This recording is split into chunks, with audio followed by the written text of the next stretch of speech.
Hello, Kathy here, and I'm going to talk to you today about painting with value, working on paintings that emphasize that property of color. We're going to start with a monochromatic painting that emphasizes value in order to ease you gently into full-on color in this beginning painting class.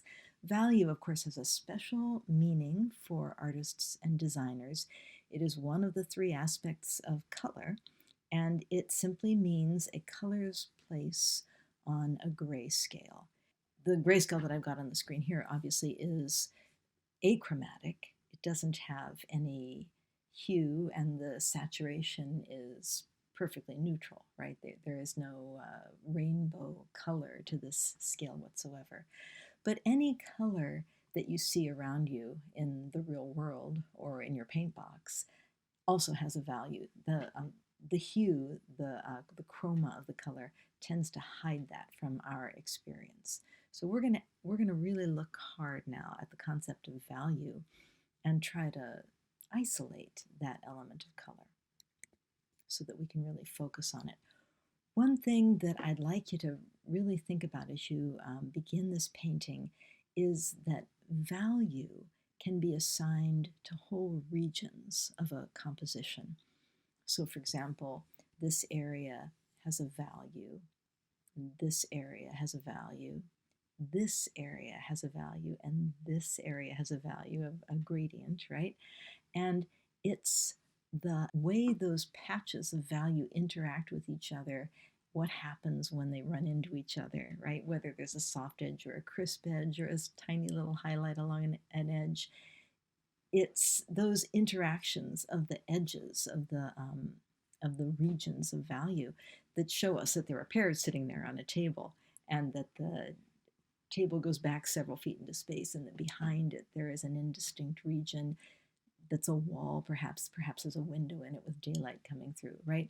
So we can read what's going on in this painting, even though the artist Martha Alf has not used any outlines in it whatsoever. And to really sink your teeth into what value can do, I would really hope that you will try and push yourself forward into this way of working with regions of value instead of always relying on outlines to show us where the objects you're depicting end. One nice thing about getting rid of some of the outlines is that you can see more about the quality of edges.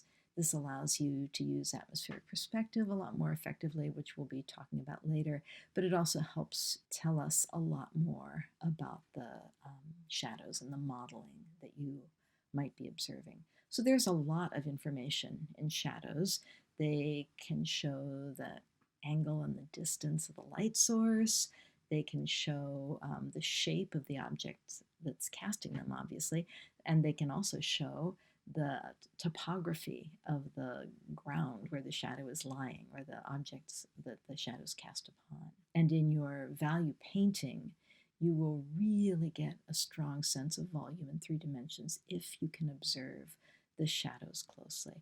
So this is a pretty little cut and dried diagram of the qualities of a shadow. The highlight, especially on a curved surface, is often not right on the edge here, but more internal to the disk of the surface.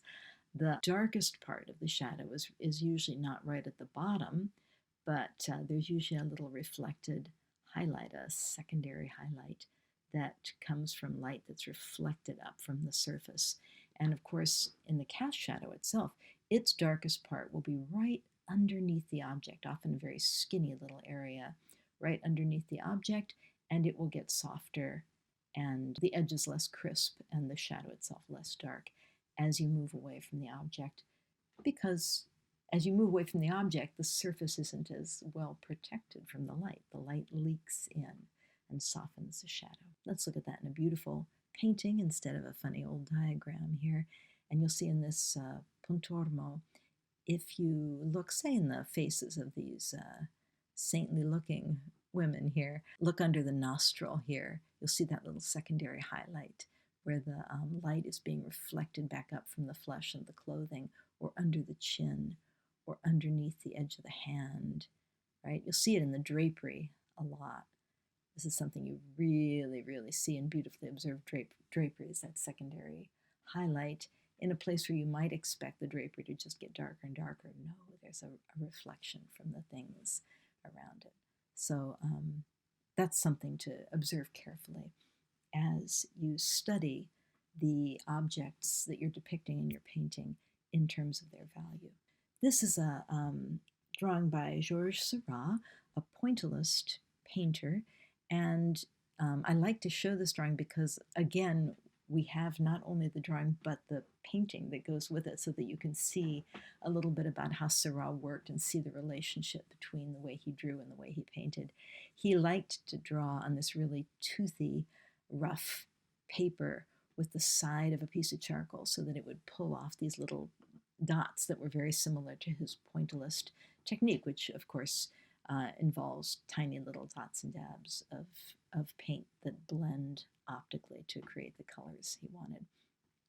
And here, very much like in the Martha Alf, you see all the forms rendered in terms of the difference between one patch of value and another, with hardly any outline anywhere, maybe just a little bit at the edge of the nose there, but really everything rendered in terms of is it light against dark?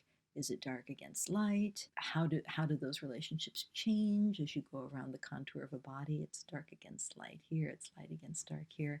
Really in the same terms in which we see things in the real world, because the objects we see are not outlined, right? We see those photons bouncing back from them into our eyes. And here you see the same figure reversed, very likely because Seurat would have reversed his charcoal drawing and pressed it right against the canvas to sort of make a print of that figure after he drew him in the studio. And here you see, of course, the very similar techniques used in full color. If you squint at this until it almost fades into something very close to black and white through your eyelashes, cutting down the amount of light that comes into your eyes can sort of lower your sensation of the hue and help you see the value structure a little bit more strongly. So anyways, try squinting at it through your eyelashes, see if that works for you. You'll see that it is, again, a value study, really. It is, although it does have hue, it doesn't have any outlines. It shows us everything that Seurat looked at in terms of how it relates to the shape next to it. Is it lighter with a crisp edge? Is it darker with a soft edge, right?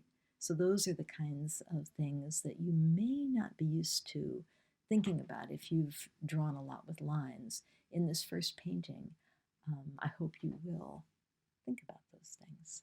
We're going to be doing a monochromatic painting, or possibly an achromatic painting if you wish to do this with the same black, white, and gray paints that you probably would use to do the value scale. That works great for this project, but you don't have to make it completely achromatic. If you would like to mix a sort of a value scale that starts with purple, or that starts with chocolate brown, or that starts with a very dark alizarin crimson, as long as you choose a color that gets you pretty close to black so that you have a nice full range of value.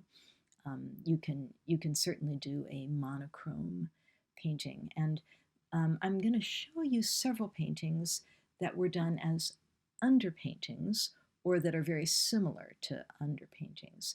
So underpaintings we can't always see from art historical sources because underpaintings became part of full color paintings. It's a process whereby you kind of break the painting challenge down into two distinct stages. So this would be one stage. The underpainting is the first stage, and in that stage, the composition, the drawing, the balance, the value range is all worked out. This kind of makes the second stage a little bit easier because at that point you've solved a lot of the problems and all you have to think about is color, which is, of course, a lot to think about. This particular underpainting was never painted over, and so it's a little bit of a stretch to call it an underpainting. It actually is a very small sketch for a much larger painting that was completed, but this looks so identical to Rubens' typical underpainting that it really is very useful, I think, to look at. If you look at the upper right corner here, you see some very, very loose reddish brushwork, right? It's over a sort of a golden orange ground, which is called an imprimatura. And then once the red brushwork was approved and was solid enough for the artist to think, yeah, that's what I want, he would go back in with a darker color, a much deeper brown, and then also with white paint to extend the value range. So you see in a few places here, the painting is a lot more carefully worked out, and ideally on the larger piece, everything would be worked out probably to this degree before the color would be applied. Let's look at it a little bit closer here. And you can really see how small this is because you're seeing the brush strokes actually from the imprimatura being painted on probably by some poorly paid apprentice. And then these, wonderful, the red line, the white paint, the darker values being quickly brushed in. The imprimatura is a really, really fun way to start an underpainting. It gives the whole thing a sort of a golden glow that kind of blends everything together. I often use an orange shellac over paper as a primer for my oil paintings on paper. It serves the double purpose of not only priming the paper, which is a step you cannot leave out with oil paint, but it also gives it that sort of feeling of a golden imprimatura. The underpainting does not have to start with an imprimatura, though. You can work on a white ground, you can work on pretty much any color you want. The idea, though, is that you will keep the value structure very simple. Here is that big painting that I've been telling you about, and there you can see our horse that we've been looking at, and the guy who's really having a bad day here. Not only is he falling off his horse, but he's being eaten by a tiger at the same time. Rubens, of course, was just notorious, famous for these over-the-top, active kinds of amazing athletic compositions. And in order to do that effectively, you pretty much have to work out some of the problems ahead of time in an underpainting. Underpaintings, though, have also been used by people who composed very simply. So in this Carrier's self-portrait, we see that it is little more than an underpainting, right? He may have intended to go back and work over this a little more. The fact that it's a self-portrait makes me think that it might have just been something he tossed off in the studio for practice and never got around to doing the overpainting. But very, very beautiful, very loose. I love the way that the shadow is cast by the head into the negative shape there, and the asymmetry of the collar and the shoulders here.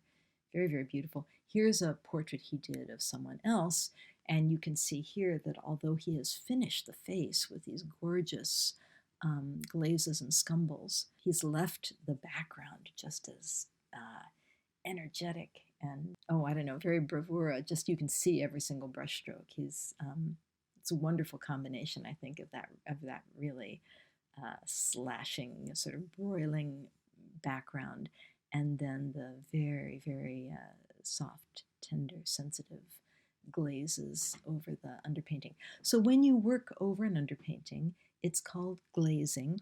The glazes may be quite opaque and cover up most of your underpainting, or they may be very, very transparent and let most of it show through. You add a glaze medium that makes the paint more transparent. White or opaque paint that is glazed over an underpainting is called a scumble because it, well, you'll find out if you try to use it. It very, very quickly obscures your underpainting, and you have to do it very, very delicately. But it's It's wonderful fun to work over an underpainting. Maybe you'll try it. This is a neat one because in this Da Vinci, we have a painting where he had done the underpainting and somehow was interrupted in finishing it. So you can see some colored glazes beginning to go in here. You can see some of the dark work in the background that's a lot more complete. But basically, this is really still an underpainting, so you can compare it to any Da Vinci painting and get a little bit of a feeling for how much of the work he did in the underpainting, how much of his problems he solved and worked out.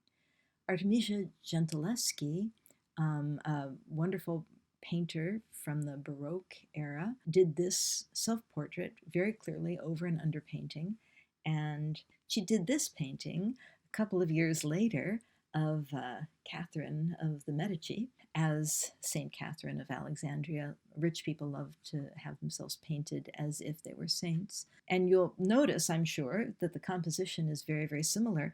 And it turns out that she used the same underpainting, which she had obviously, she copied it and made a drawing of it. And she simply put that drawing on the canvas and created an underpainting that was more like her own self-portrait than the final piece turned out to be. She did change it a bit, but this was a sort of economy that many painters of that era practiced.